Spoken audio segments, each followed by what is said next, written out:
Hello' friends, সকলোকে মোৰ চেনেলটোলৈ স্বাগতম জনাইছোঁ। আজি মই বনাব লৈছোঁ খুব সহজতে বনাব পৰা কাচকলৰ চব্জি। তাৰ কাৰণে মই 3টা কাচকল লৈছোঁ আৰু কাচকল 3টাৰ মই বাকলিখিনি এনেদৰে গুচাই ল'ম।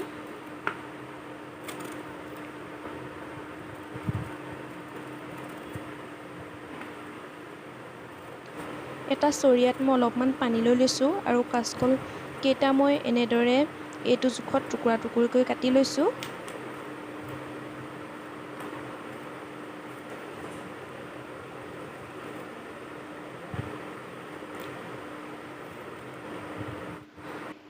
এটা ডাঙৰ সাইজৰ পিঁয়াজ সৰু সৰুকৈ কাটি লৈছোঁ।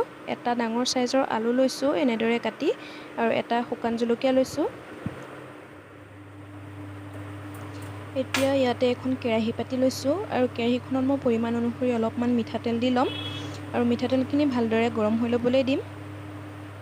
এতিয়া মই ইয়াত দি দিছোঁ এচামুচ গোটা জিৰা, এটা শুকান জলকীয়া, আৰু এইখিনি জিৰাখিনি ভালদৰে ফুটিবৰ কাৰণে দিম। আৰু এতিয়া মই ইয়াত কাটি ৰখা পিঁয়াজখিনি দি দিছোঁ।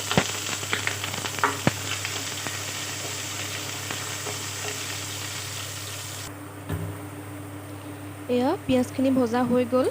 এতিয়া মই ইয়াত কাটি ৰখা কাচকলখিনি আৰু আলুখিনি দি দিছোঁ আৰু এইখিনি ভালকৈ অকণমান সময় ভাজি ল'ম।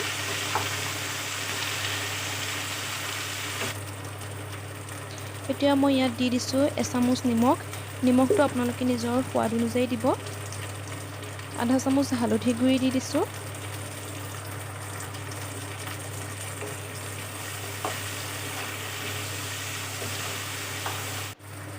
আৰু এইখিনি সিজিবৰ কাৰণে মই এখন ঢাকনি লগাই দিছোঁ আৰু 5-10 মিনিটমানৰ কাৰণে সিজিবলৈ ৰাখি দিম। এয়া চাওক, চব্জিখিনিৰ পৰা তেল ওলাবলৈ আৰম্ভ কৰিছে। আশা কৰিছোঁ আপোনালোকে ৰেচিপিটো ভাল পাব আৰু ট্ৰাই কৰিব। আৰু এতিয়ালৈকে যদি মোৰ চেনেলটো ছাবস্ক্ৰাইব কৰা নাই তেনেহ'লে ছাবস্ক্ৰাইব কৰি দিব। আৰু এতিয়া মই ইয়াতে অকণমান পানী দি দিম আৰু পানীখিনি শুকোৱালৈকে মই চব্জিখিনি এনেকৈ ভাজি থাকিম, গেছটো মিডিয়াম ফ্লেমত ৰাখি।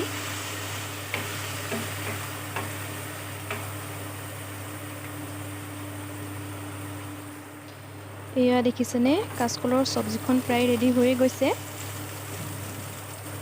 এতিয়া মই গেছৰ ফ্লেমটো অফ কৰি দিম। এয়া চাওক, কাচকলৰ চব্জিখন ৰেডি হৈ গ'ল। আপোনালোকে যদি ৰেচিপিটো ভাল পালে তেনেহ'লে লাইক কৰি দিব, শ্বেয়াৰ কৰিব আৰু চেনেলটো ছাবস্ক্ৰাইব কৰি দিব।